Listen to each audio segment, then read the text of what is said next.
Welcome to Talking Giants, presented by DraftKings. I'm your host, Bobby Skinner, here with my co-host, Justin Pennick, and we got ourselves a mailbag pod, and we got to talk about Andrew Thomas. We're going to get to all of it. Justin, how are you feeling on a Wednesday? The season, this is a new low. This is a new low right now because there is zero hope going forward. Because if Andrew Thomas is playing, we're like, you know what, season's over, but I bet you will, Daniel Jones is going to look good. With Andrew Thomas out, I'm worried that he's not going to look good. Hey, Bobby Skinner. 2 home games 2 weeks in a row. Excited for that. Really pumped to head back to MetLife Stadium. No, I'm excited to go back to MetLife again this week, and I'd rather watch losing football where I'm there and I'm in person and I get a chance to put everything in my life to the side, whereas watching it from home. So that is the difference between this year and last year, is that at least I'm there to see the misery in person. Yeah, so kick it off with Andrew Thomas. It stinks. The theme of 2020, I've said it a lot this year. The theme of 2020 is you started to root for players again on this team, where it wasn't just rooting for hope. It wasn't just rooting for maybe something that wasn't there, it wasn't substantial, but you started to root for players again. And Andrew Thomas was one of those guys that, while most of the season was a struggle for him, he ended it off on a high note, and we had hope for him coming into this year. And then right away, boom, he proved it. Like right away, those first 3-4 games of the season, like boom, he proved it. Why we should have that hope and why he is a player that we should get behind.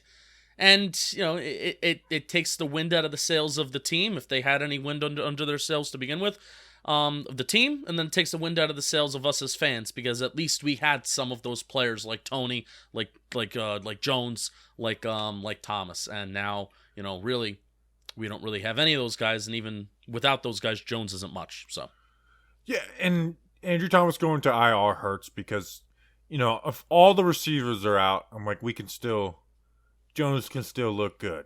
It's just Thomas was he was the most correlated. Daniel Jones is a different QB when his blind side is taken care of, and we have seen that. And just for Thomas himself, it's not everything revolves around Daniel Jones. He's got 2 foot injuries right now. A foot injury on one foot and then an ankle on the other. Now the silver lining is that the next 3 weeks after that, you have a bye week and then Monday Night Football. So you have 5 weeks in a day to get healthy. So if there's any time for him to go on IR, this would be the perfect time, because you get 5 weeks to heal for 3 games. But yeah, Daniel Jones, his success this season, I thought, was most correlated to Andrew Thomas more than any player or coach. Which I was going to save this for one of the mailbag questions, but we're starting to see people got to stop expecting everything to be perfect for Daniel Jones to be good. It's like, we never did. Left guard through right tackle are not good players on the Giants right now. Matt Skura's not a good offensive lineman. Billy Price, not a good offensive lineman. Will Hernandez is average. Nate Solder, Matt Parrott, bad. The tight end room, ineffective. Well, maybe Evan Ingram goes and is good somewhere else, but he's ineffective. The wide receiver group was good, but injured. The offensive coordinator was bad. And anytime the offensive coordinator had a good game, Daniel Jones had a really good. Daniel Jones was good this year, essentially with a left tackle and a decent wide receiver core that was banged up basically the entire year. Missing Tony essentially the first 2 games. Galladay gets hurt, then Shep and Slayton get hurt. So stop changing the argument with Daniel Jones, because he did play bad this past week. And there's a question about Garrett, because I'm going to be critical of Garrett and Jones. This past game was bad of Daniel Jones, and it wasn't just because of the offensive line. He made bad decisions. But I'm starting to see that stuff again, and it's look at what we saw. Look what we saw when the only really consistent thing he had was the left tackle, and he had good wide receiver talent. Not great wide receiver talent, good wide receiver talent, and a horrible offensive coordinator. And every outside source, not just Giants fans trying to protect DJ, saying this guy is the worst offensive coordinator in the NFL right now. Yeah, this is a week-by-week league, right? Where one game is going to decide the talking points and the narrative on a player until the next Sunday, until they can go out and do something different, or they can continue with the status quo. And when unfortunately Daniel Jones has a lot more games on his resume that look like this past Sunday, whether it's his fault or not his fault, than the first 3 games that was this season. So and I agree with you. That's the only unfortunate part about Daniel Jones is that people's brain, they revert back to when they see, oh, Jones fumbled a few times. Oh, Jones threw a couple interceptions. People's brain refer back to, oh, well, it's his fault. And you look at the box score and stuff like that. But I agree with you. And I think the main talking points. Really and the draft talking points too. But the main thing that we said this past Sunday, and I wholeheartedly agree with it, is do not let those types of games stack upon each other. Where now the odds are stacked against Daniel Jones, but this is where, and maybe we'll save it for some Jones talking points, but the odds are stacked against Daniel Jones, but you cannot have games like you had this past Sunday. There is no excuse for that on a consistent basis. So let's see it, DJ. Continue to be a dude. You were a dude the first 3-4 weeks of the season. Let's continue the season, even though those odds are stacked against you. If he can play above average with Andrew Thomas out, that should honestly sell you more than the first 4.5 games. Yeah. If he could, because we'll talk about it with Garrett and everything, but like you said, everything is stacked against him right now. Justin, before we get into the mailbag, this episode was brought to you by some lovely people. Antonio Sforza. Antonio. We got Josh from Australia, might, and he said might, in one of our messages. Love it.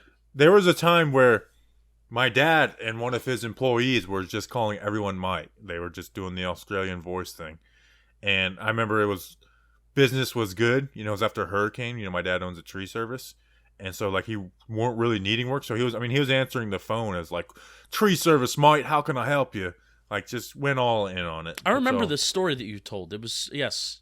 I probably have told it.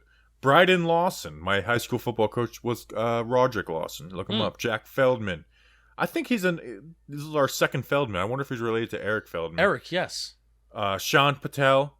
And then the lovely Isabel Cortez Gonzalez. Who are these lovely people, Justin? Wow, love people with 3 names. Wonderful people like Isabel went to patreon.com/talkinggiants. $2 a month. We're officially over 300. We have been for a little bit, I think, but we're officially over 300. Now. We're at 400. Well, no, we need to get to 400. Oh, we need to get to 400. I thought you were really just exaggerating. Yeah, so patreon.com/talkinggiants. Come be miserable with us and hang out with us as we record the episodes live. So here's a little spin zone. It's tougher to listen to the Giants podcast, which is why I'm extra thankful for everybody that tunes in to YouTube videos, podcasts, supplemental content, everything that we put out. But I recognize that it is a lot more difficult to listen to the Giants podcast now than it was, even at the start of the season when we were 0-2, 0-1, let's just say. So, if you sign up for Patreon, you can just listen to us live, hang out with us live, chat with us, listen for a little bit, and then you're done. Listen to us in the evening when we record, because that's when we record, and then you're done. Patreon.com/talkinggiants. Plus, Bobby sends you some magnets and stuff. Bam. All right, take it away, Steve. Mail time. Mail time. The mail's here. Come on. Bye, guys. Here's the mail, it never fails. It makes me want to wag my tail. When it comes, I want to wail.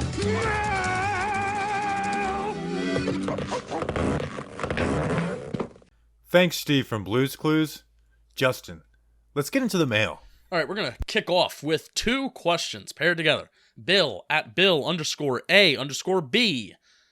Giants end up winning 3 to 4 games this year, and the team is non-competitive down the stretch. Do you pull the plug on Judge and get back to an aligned GM and coach? What do you think Mara does?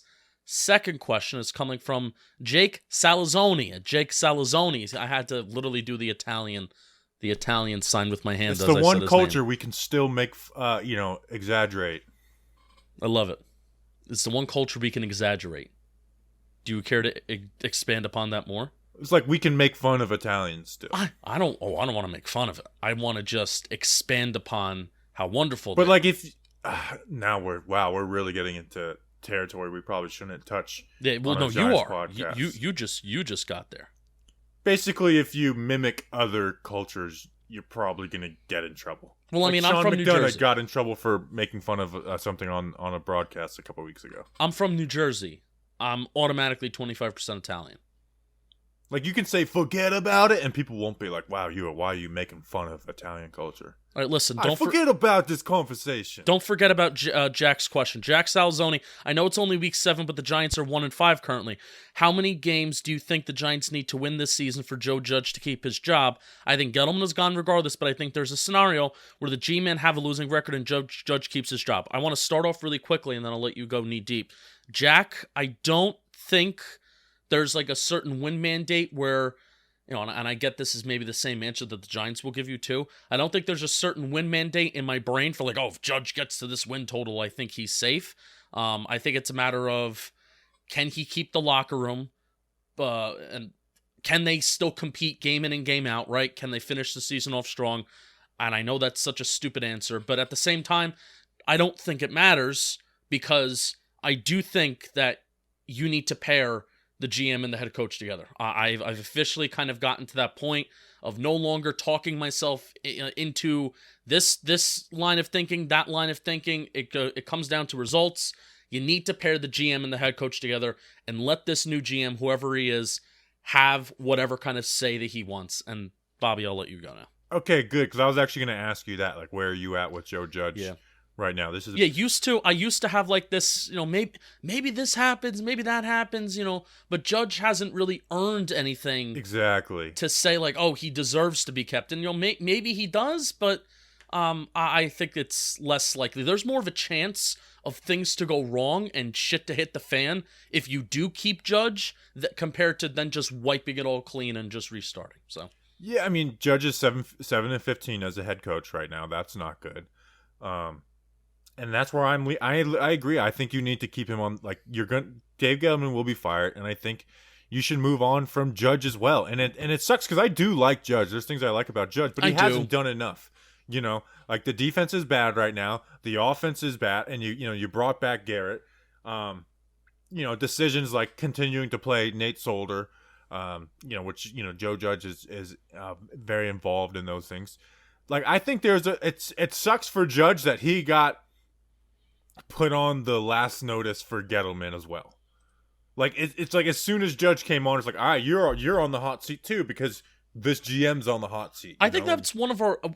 I'll have to go back and maybe listen to some of our first episodes. I think that was like one of my first episodes as part of Talking Giants. But I would be shocked if we didn't say that, because it was a really sucky situation that he was kind of put in to start. It really was. So. Yeah, and I want to talk about Gettleman. There's some takes I have on Gettleman that I really haven't said.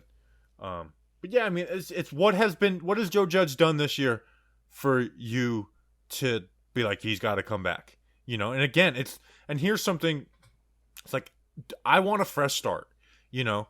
And when you get a fresh start, that means that people you like go, you know? Yep. It's like the people that you love and you got to have stay.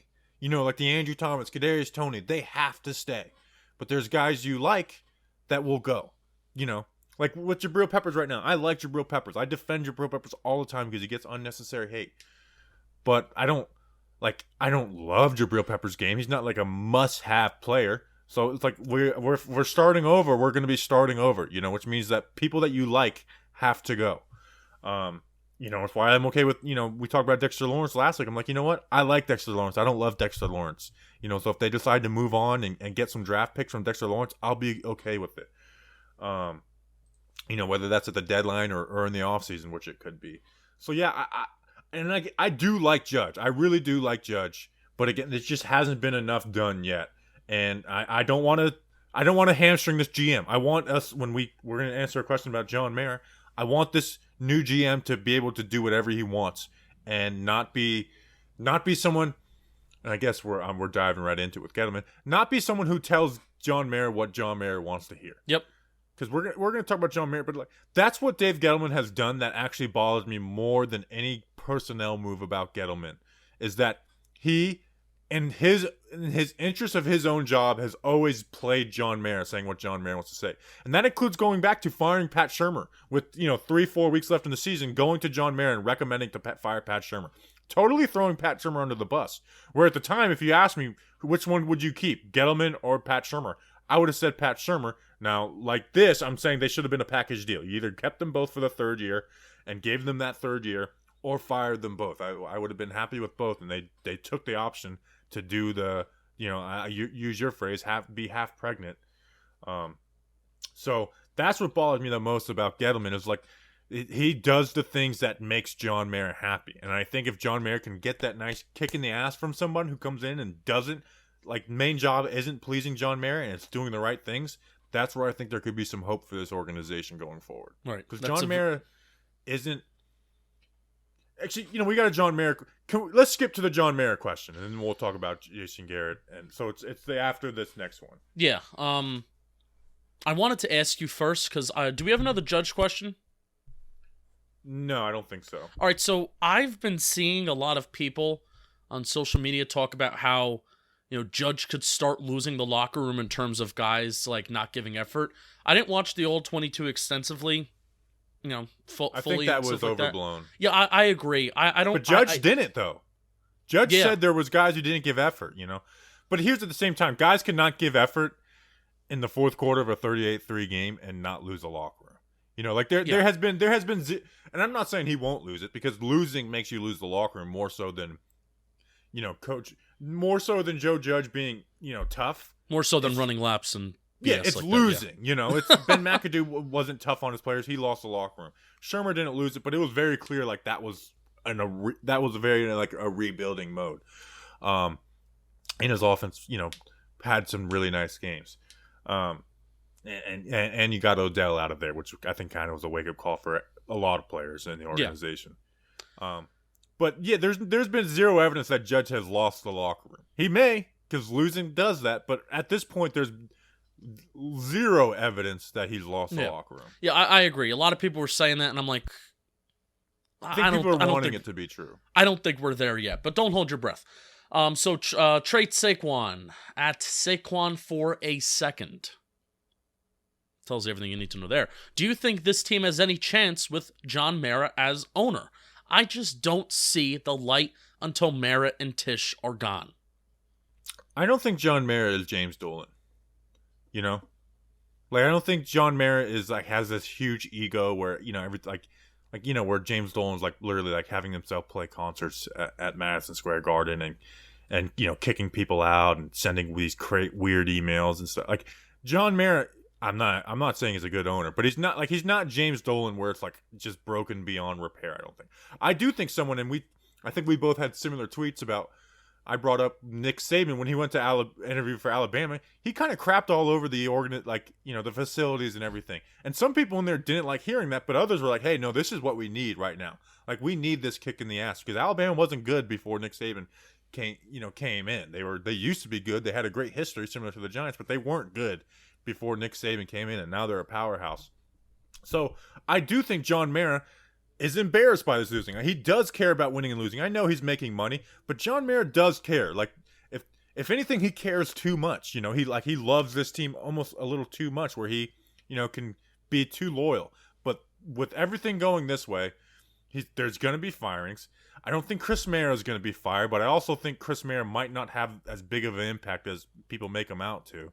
I just don't think Gettleman is taking too much advice from Chris Mara or Joe Judge when they're drafting people. We don't know. That's the crazy thing. And that's why I don't think that he has a huge impact, is because we don't know. Because they never put him out. Like you have Chris Pettit, you have Kevin Abrams. Like I don't know, Bobby. You look on the Giants, like the media page or like the media book. Research Rick, guided me to this, and I was just looking at the personnel, the coaches, and you look at upper management. It is John, and this couldn't mean nothing, but it's all that we have. It is John Mara, Steve Tisch, and then boom, the third person on the third page of who is running the New York Football Giants. It is Chris Mara. So I don't know, and that's the frustrating thing about why over the years maybe we weren't critiquing as much, and I don't know what to say. I don't know what to critique because I don't know what the process is, which is why like we said on Sunday, like you said with that Nick Saban tweet, which is why they need to be open to bringing somebody in that will tear this organization apart, that will tear them down. Where John Mara, I agree with you, and I think a lot of people cringe. I do agree with you that John Mara wants to win, but it's just that he does not have the right frame of mind when it comes to a timeline as to how long it could take to build a proper team. Or really, maybe not even how long it should take, because you've seen NFL teams turn around in kind of short time frames, but the necessary steps that you need to take. Like maybe, you want to know what, John? Like, maybe there's a season where it's perfectly okay to go into it thinking, you know what, we're going to get 3 wins this year.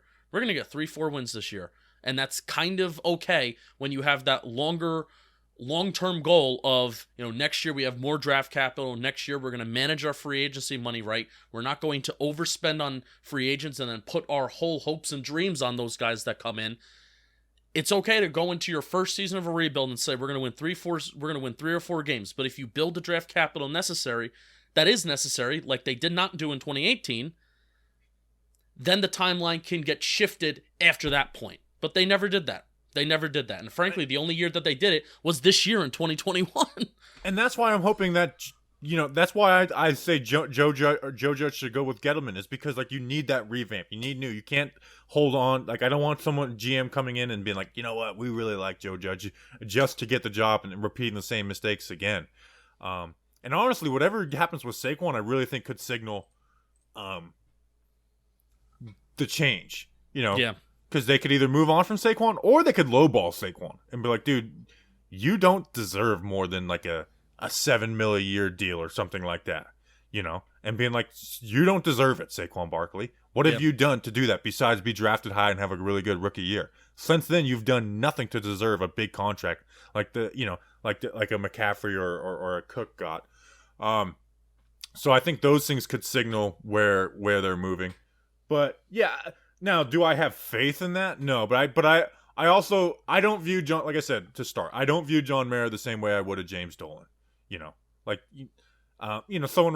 talking basketball analogies, like John Mara needs his Sean Marks, who comes in and kind of takes over and does things the right way. Sean Marks is the Nets GM, by the way. Yeah. All right, Go where do Nets. you want to? I'm happy for the season. Where do you want to go next? Top 3 worst Gettleman moves, or do you want to talk about Daniel Jones in a different system? Yeah, go back to Let's stay in order and go back to that. All right, let's go to Danny B at Bozzy18. If Daniel Jones was in a McVay or Shanahan offense over the last 3 years, would there be any doubts about his ability as a QB? How much is a lack of talent early on in recent play calling to blame for people still having question marks over him? So, we kind of did a little bit of this in the beginning, but what's sucks, especially about Andrew Thomas going down and the wide receivers being out, it's not just necessarily those guys being out, it's that Jason Garrett just goes right back to the curl stick concepts. Like we ran so much stick and curl. The only difference this week was that the slot receiver was going on a clear out go route, which is not part of the progression.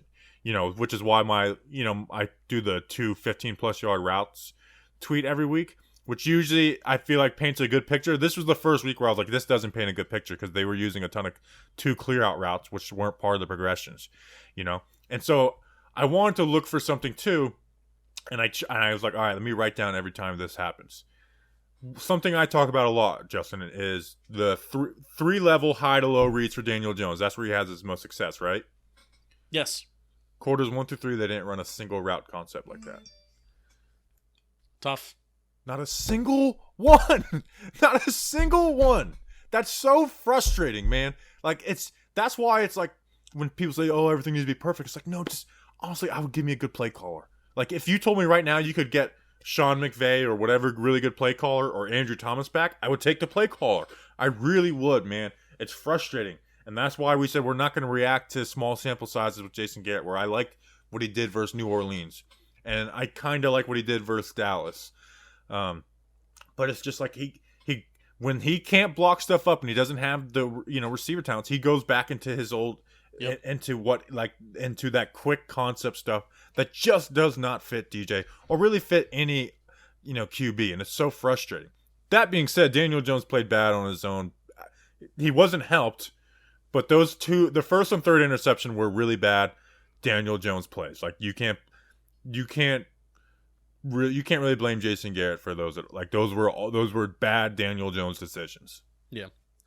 I would like to see Jones in like a McVay type of style offense. I don't know. You need a McVay. Give me Scott Turner. Yeah. From Washington. That is something, by the way.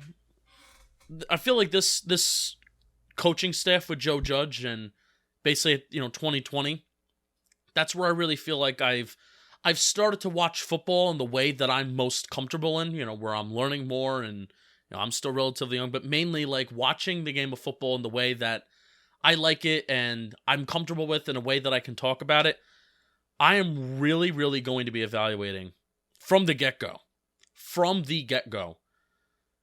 whoever the new coach is going to be. If it's still Judge. No, granted, I don't think Jason Garrett's coming back next year. Even if Judge stays, Jason Garrett I don't think is coming back next year.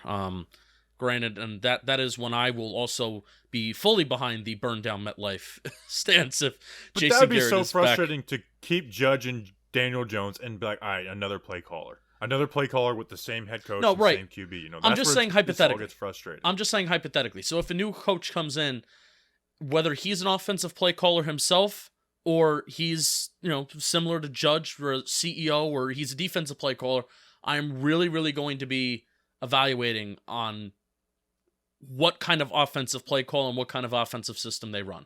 Like, I'm almost going to be evaluating that more than the type of like coach he is or the type of like guy he is. Like, I am so much on the whole, what kind of offensive system do you run? And I tweeted this out today where, you learn lessons, right? You learn lessons about the expectations that the Giants have. And, we had expectations for what this defense can do, but throughout this entire offseason, I was just talking about how if this Giants offense can just solely be average, then, we have a shot at doing something nice this year. I am on the boat of defense can do whatever they want. They can add whoever they want. They can do whatever they want with defense coordinator, whatever. I will not have faith in this franchise until they are scoring points at an above average rate and they are producing explosive pass plays at an above average rate.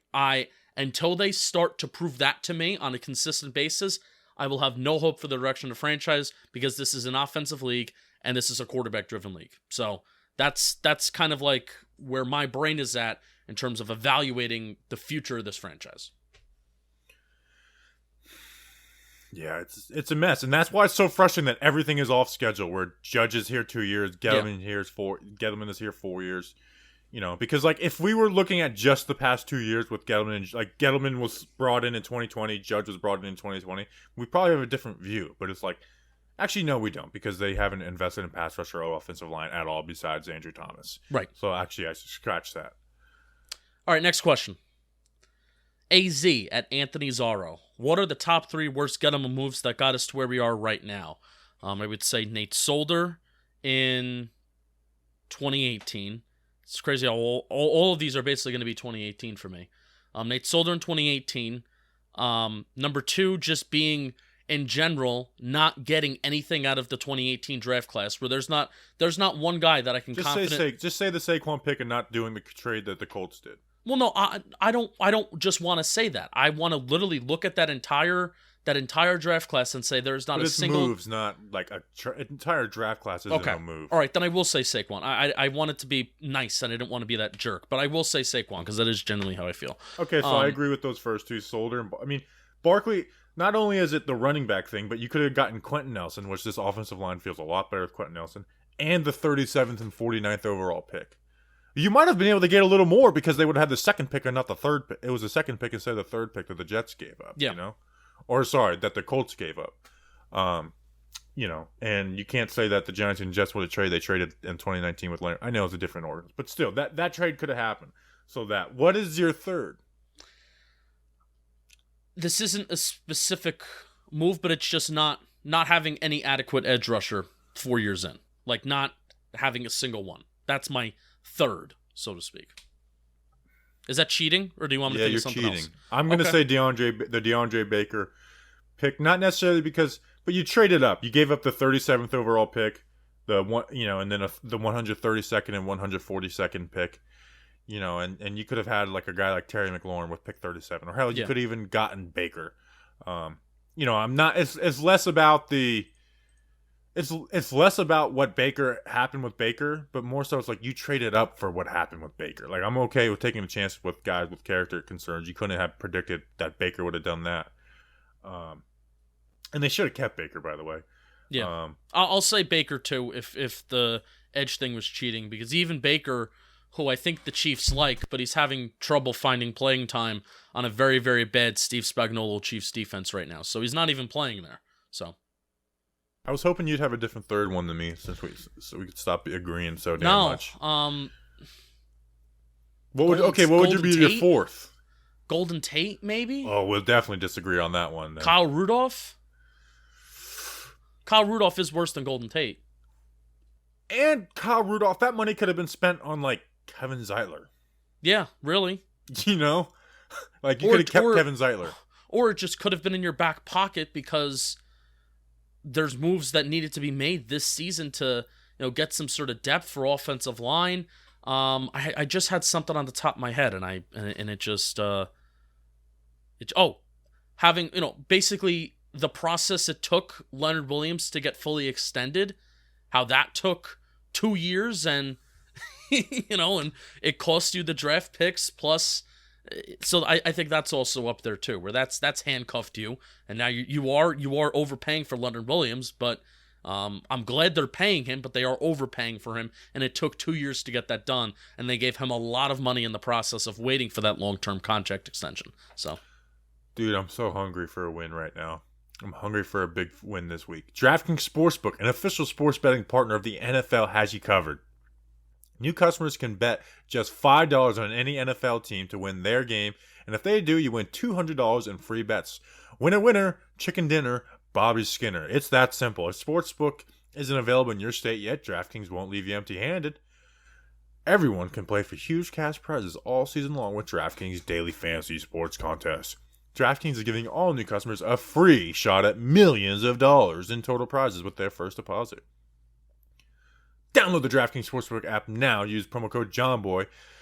Bet just $5 on any NFL team to win their game and win $200 in free bets. If they win, you win with the promo code JOHNBOY this week at DraftKings Sportsbook, an official sports betting partner of the NFL. Must be 21 or older. New Jersey, Indiana, or Pennsylvania only. New customers only. Minimum of $5 deposit and $1 wager required. One per customer. Restrictions apply. See DraftKings.com/sportsbook for details. Gambling problem? K100-GAMBLER or in Indiana, 1-800-9 with it.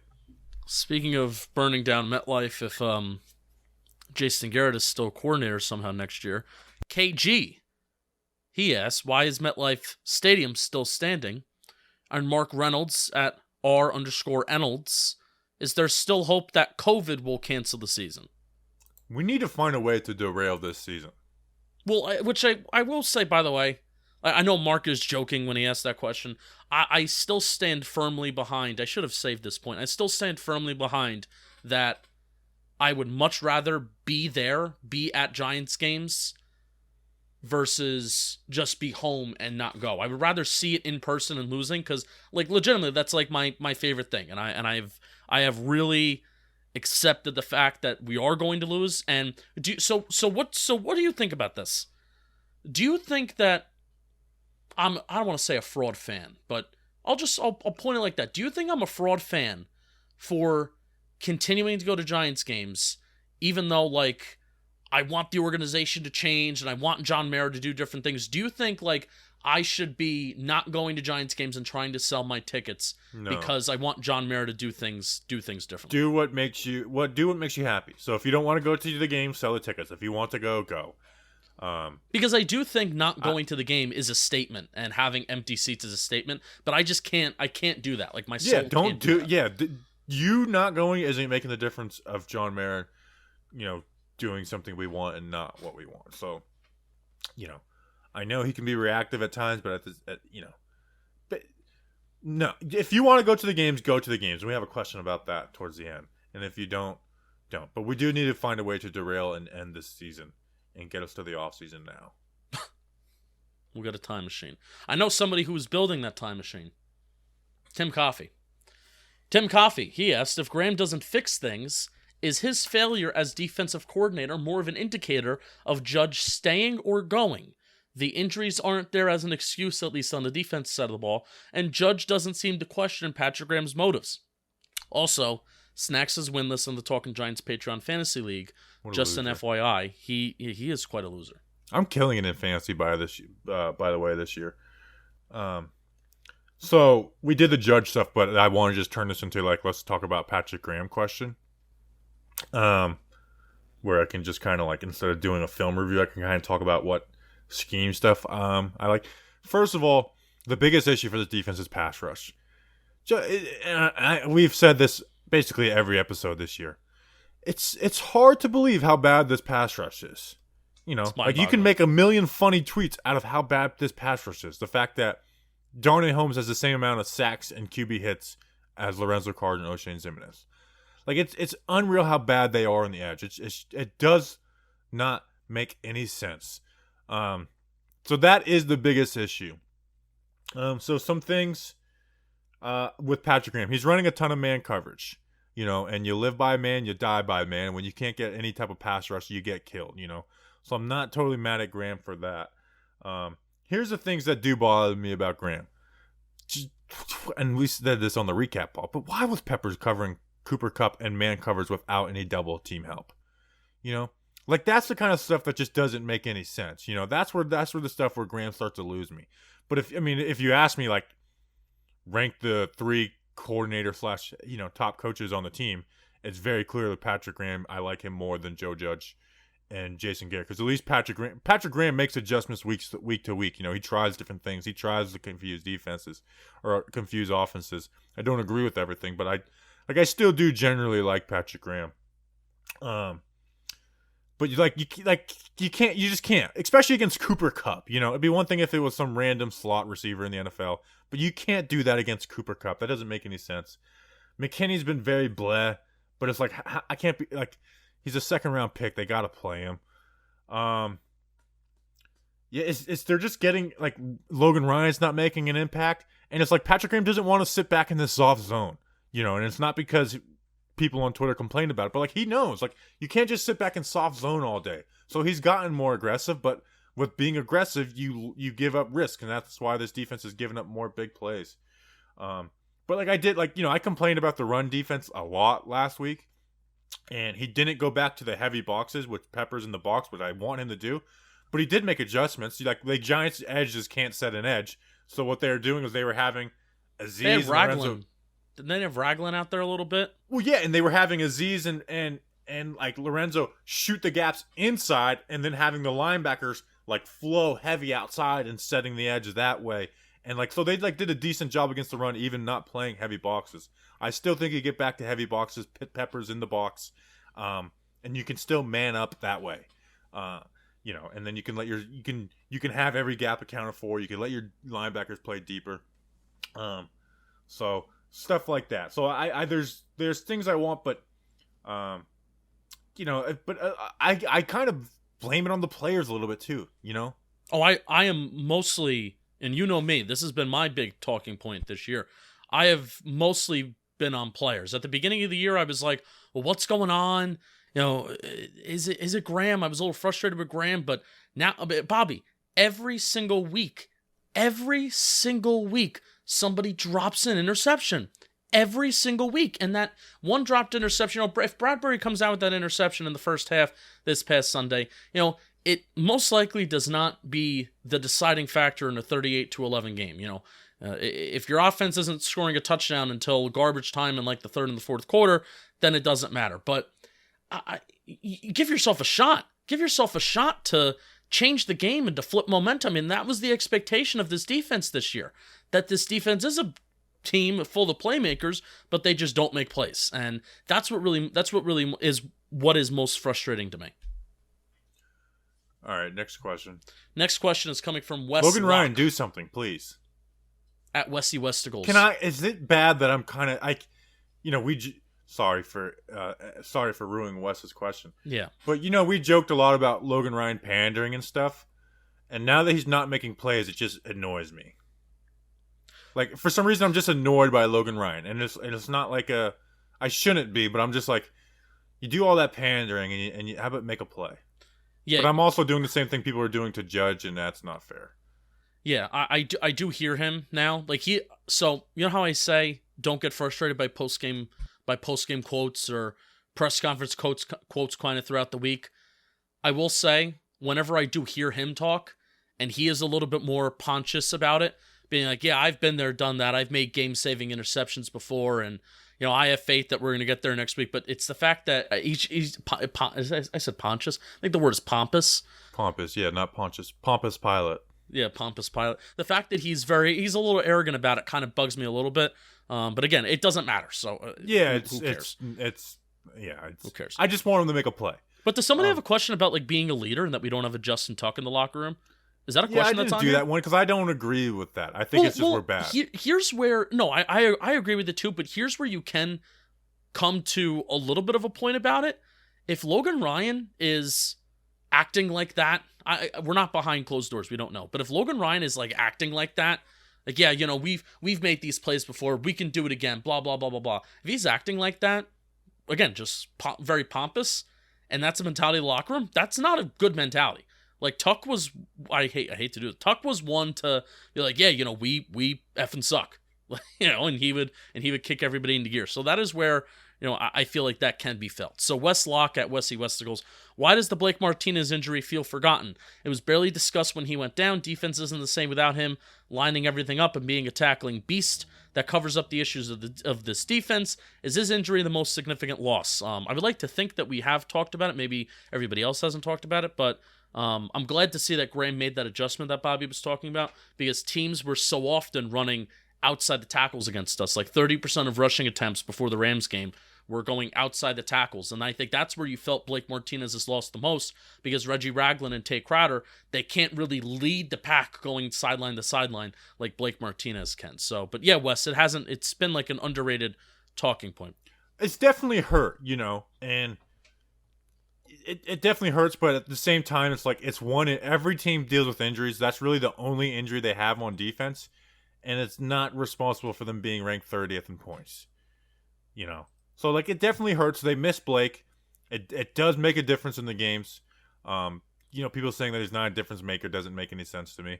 But Blake being the sole injury should not be the reason why this defense has imploded. Yeah, and they were bad even with Blake in there too. I mean, I guess they were a little bit better of a run defense, but they were allowing the 10, 11, 12 play drives for 73, 75 yards. I don't know why I picked 73. For 75 yards and not clamping down once teams got into the red zone. That was a last year problem too.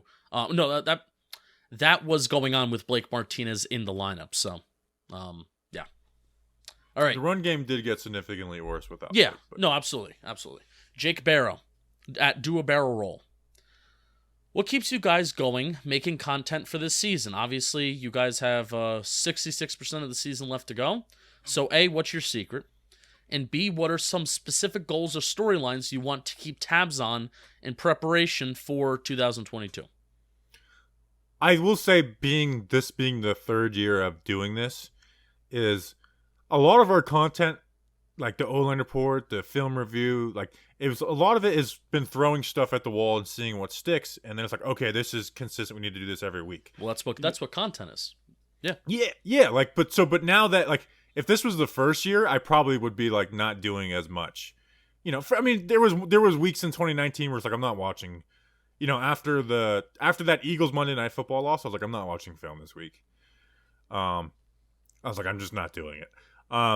Where now you can't do that because it's like, okay, you have like stuff that we tried is now consistent. Like I tried to do the third down Daniel Jones videos, like that doesn't work, don't do it. But like charting the 15+ yard passes, that was rooted in me trying to. Most of my best content is me rooting and trying to dispel bad takes. That's what the O-line report was. I was like, it's more than just the bad O-line. Like, here's a reason why the run game had negative yards versus the Steelers. I guess me with the explosive plays is well, I think a lot of people were talking about last year about like the importance of the run game and that you have to establish the run and time of possession's important. So, yeah, I guess that's how that came about, too. So, yeah. By the way, I forgot to bring that up in the Jason Garrett point. They had 0 plays that went over for 20 yards this past week. You and forgot only to bring one that up? attempt. I forgot to bring it up. It was only one attempt, and that was the Sterling Shepard stumbled interception with 30 seconds left in the half. That was the only time they attempted a throw over 20 yards. Lovely. Frustrating. So kind of that, and so peel back the curtains a little bit. I mean, I just want to dominate. Like, I want us to be the best. Like, I want to dominate. I want us to be the best Giants content there is, and I want there not even to be a debate. So it's that, personal goals. And I will say the fact that we have 2 draft picks and probably a fresh start in the offseason is a nice little look ahead. So it's like, at least this offseason is going to be fun. Yeah. So it's like, do a good job, like put a ton of effort into this. Like, for example, the pre-draft process, gosh, we're really giving away strategies right here. We don't have interviews. Now, we would get more downloads in the pre-draft if we did interviews, if we had people on who do draft stuff. But the reason we don't is to gain the credibility. It's like, hey, we're doing this research on our own and not just having interviews on. That way, after the draft, you guys have like, okay, like you guys are forming your own opinions. You're not just kind of just talking draft the way people do on radio. So yeah, I just want to be the best. I think that's to answer Jake's question. No, yeah, and at least for me, I have like a vision board on my right that I haven't updated since last year, which I honestly should. But there's one bullet point I'm never going to remove, and it's enjoy the process and be patient. And I underlined process and I underlined patient, because you have to be patient with this football team. With content, you have to be patient in some things that do work and some things that don't, which, Bobby and I think we have a little bit of a good flow in terms of what works and what doesn't. So I really like the flow that we have, especially during the regular season. And there's still, at the end of the day, and this is credit to everybody that still listens and still follows, there's still thousands of people, even if the engagement is a little bit down because not everybody is into the football team right now. There are still like thousands of people out there that are still kind of like in it, that are in it with us, that are really diehards, and we appreciate you listening to this, because you're the reason why we do it. You're the reason why we do it. Where we do want to be the best, and I want to put in the work. Right now, there's a company that kind of believes in us. I love the Giants too. I can't wait till they're good. It's going to feel so good doing this when they're good. Yeah, and I think it'll be one of those things of, those guys were doing it when they were bad and they were trying their hardest and they were doing their best, and now it's like they're good and they're doing it the same way. They're putting in just as much effort as to when they're good compared to when they're bad. So that's kind of the impetus behind all that. So that's a good question, Jake. Appreciate it. Plus, I can't stand when people just say stuff. Like that's why I couldn't that's why I spend so much time doing research, because it's like I want people to at least know, even if they disagree, know where I'm coming from. Is like my opinions are rooted in a lot of research and homework. Yeah, we're not the type of show that just says things to say things, and I think everybody kind of knows that by now. And that's why our opinions stay consistent. That's why we don't get old takes exposed. Really, or it's like, whoa, look what you said in 2020, and now you're saying this in 2021. Yeah. So how about that? Michael Luisi at Michael Luisi 13 does some good stuff with PFF. Do you think James Bradberry has actually regressed much, or are they just playing him further off the ball so he's naturally giving up more catches and yards? I actually have numbers on this. Go for it. So what I'm doing for the stats report is I'm looking at some major players, and I'm looking at their 2021 on a per-game basis versus 2020 on a per-game basis. So James Bradberry in 2020, he allowed 6.68 targets per game, and this year it's 6.67. So it's kind of similar. But the completion rate is very different from 2020 to 2021. 2021, he's allowing a 72.5 completion rate. 2020, it's 61.5.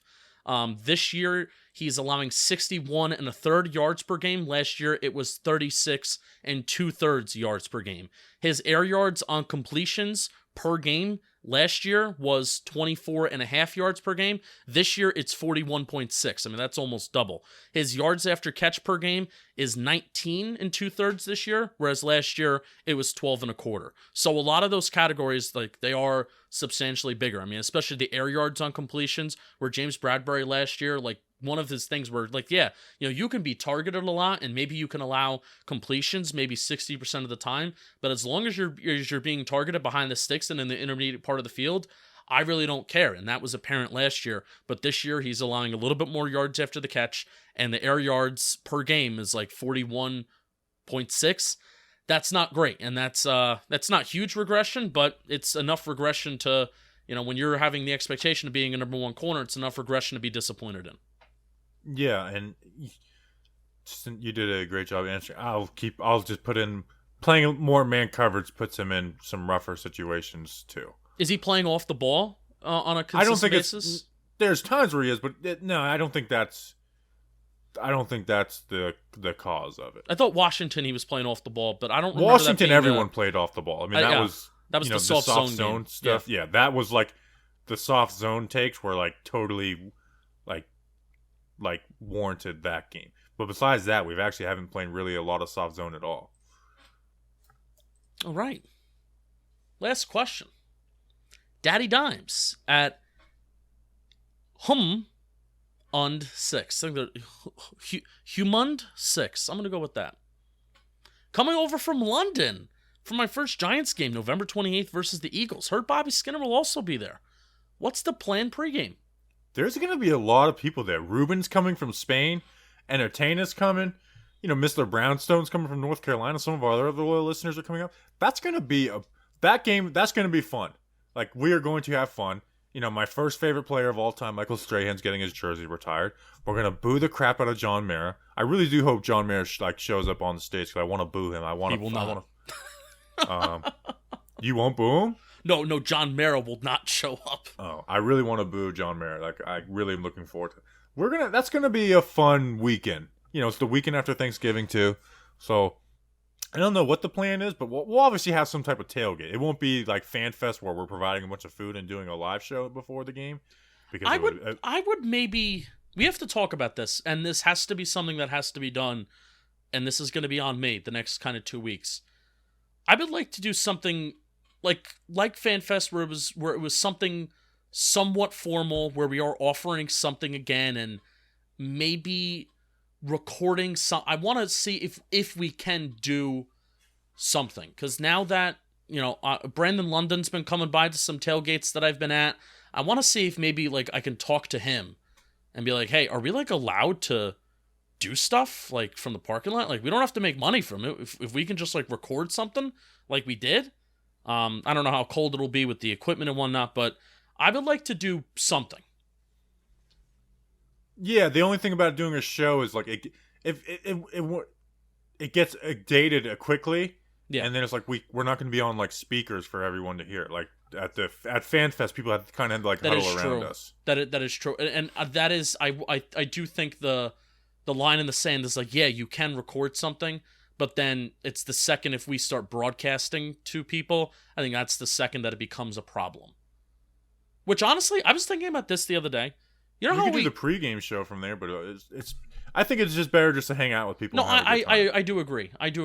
And that's why whenever I'm in the parking lot, and you're begging me to go on YouTube for the live streams, it's I've interacted with people. There's people that are coming up, and it's awesome, and I'm so thankful for it. And I was thinking about this the other day. I thought it was your internet connection. No, well, it also is my internet connection. It's also terrible too. It took me 40 minutes to post what Super Bowl 46 video means to me. But I was thinking about this the other day, and the show's over. That's the last question, so we have time.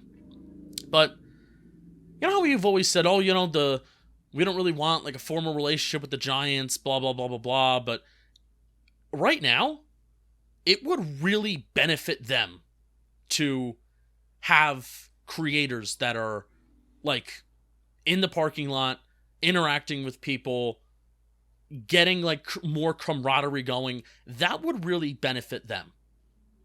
I was thinking about that. Yeah, I would rather just kind of it would, but how much would it benefit them though? We're thinking about it on such a small level, and they think it it's so big for us. And I also like keeping the distance between that.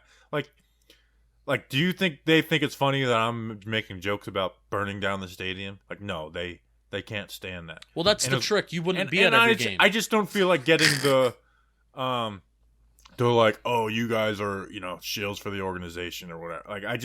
I'd rather just keep the distance. We do what we do. I agree. Interviews we do are based on us making relationships on our own. there's people that in the building that do like us, but like I don't. And plus, they're never gonna do it. They don't do anything for LPG. You think they're gonna do anything for us? Yeah, and working with him would definitely like they would them. Make no. It would there'd be no. There's no reason for them not to work with him. You know. Yeah. And they don't do any. Like they barely even acknowledge him. Justin. Yeah. I have followed like all the people who run their socials and camera and do their camera work and stuff. People with like 200 followers on like Twitter and stuff. And I follow them, they won't follow back. I'm not talking about the Giants account, just like the people who run it. They don't follow. It's like, man, you don't want to like make a connection. Like I'm not saying a connection with the Giants, but it's like, I don't know. It's funny. We got to try it on LinkedIn.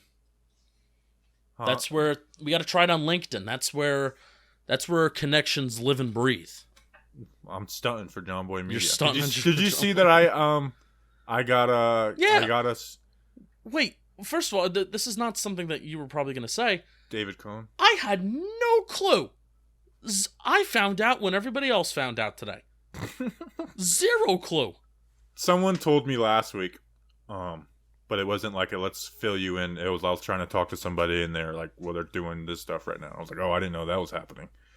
So yeah, David Cohn is now a co-worker of ours. Yeah. So which means we got to mess with them the same way should we ask our people to go leave reviews on their new podcast saying yes. like Talking Giants versus the World? Yes, very similar to Chris Rose. That's how I think that's how Chris Rose knows who we are, and that's the only reason why he knows. Chris Rose finally followed me. What's the name of the podcast? This is a good ad. We're doing a free ad for them, by the way. Towing the Slab. Towing the Slab. So yeah, go leave a review on Towing the Slab and tell them how much you love Talking Giants. Leave Talking Giants versus the World. You can do that. Yeah. With Chris Rose, it was all Simple Man Radio, which was super funny. Which I think we should do Simple Man Radio like sooner rather than later. Yeah, if the season gets to a point like a Thursday, Friday, type of deal. Thursday, more or less. So yeah, I'd be down for that. Just one day a week.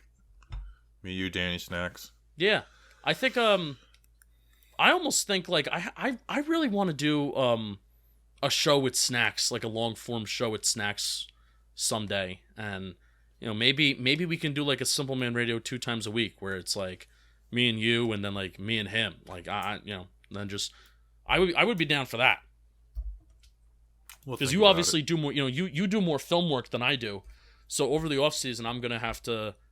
I have Bleeding Blue, obviously, but I mean that's 1 day a week, and I'm gonna plan that out better this off season of not just have shows every week and mix up the content. I'm excited for Bleeding Blue. I have some cool ideas that I haven't talked to you about, but I've talked to Snacks about. So I got to start writing out the calendar for that soon. What are they? I don't want to say. I want to keep it kind of. I want to keep it as a surprise. All right. Well, let's keep this episode less than an hour too. Oh, yeah, let's do that. Oh, we're getting close. Yeah, let's wrap it up. We appreciate you guys. We'll be back on Friday with a preview. We love you. Until then, let's go Big Blue.